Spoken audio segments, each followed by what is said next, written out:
دەبیستین و دەبینین ڕۆژانە و هەفتانە و مانگانە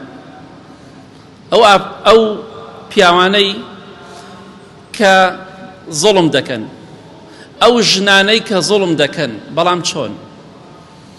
کۆمەڵە مناڵێک هەیە بێسەرپەرشت و بێنازیان پێ دەڵێن، بە هەر هۆکارێک بێ دایک و باوکیان لەدەست داوە، یا دایکیان یا باوکیان لەدەست داوە، یا لای دایکیانن یا لای باوکیانن، بێسەرپەرشتن بێنازن، دەبیستین و دەبینن بە ئاشکرا زوڵمیان لێ دەکرێ و لە ژێر زوڵمدان.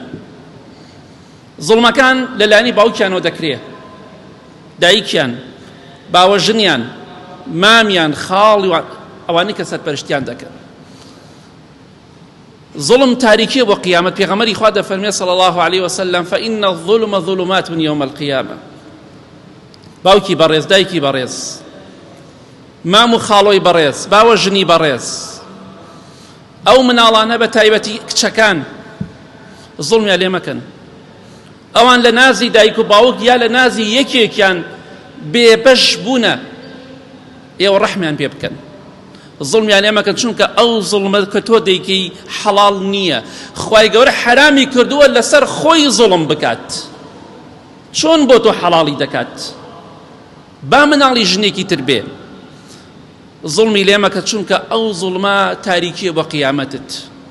لەخوا بترسە، مامەیەکی باش بە، خاڵۆیەکی باش بە، خزمێکی باش بە، برایەکی باش بە، دایک و باوکێکی باش بە، باوەژنێکی باش بە، چونکە ئەو زوڵمە بەڕاستی ڕۆژی قیامەت باجەکەی ئەدەی، ئەگەر لە دونیاشە باجەکەی نەدەیت. مناڵ تاوانی چییە؟ دایک و باوکی مردووە یا لە یەک جیابوونەتەوە، مناڵ بێتاوانە. ڕقل لە دایکی فڵان کەسە، مناڵ تاوانی چییە؟ بۆیە لەخوا بترسن، تەقوای خوا بکەن، چونکە تاریکی ڕۆژی قیامەتان مسۆگەرە. و کەسانێکیش هەیە هەل لە دنیادا خوای گەورە تۆڵی لێیان کردەوە، ئەوانەی کە ئازاری ئەو مناڵای بێکەسانیاندا. ببە دایکێکی باش، ببە باوکێکی باش، لەخوا بترسە.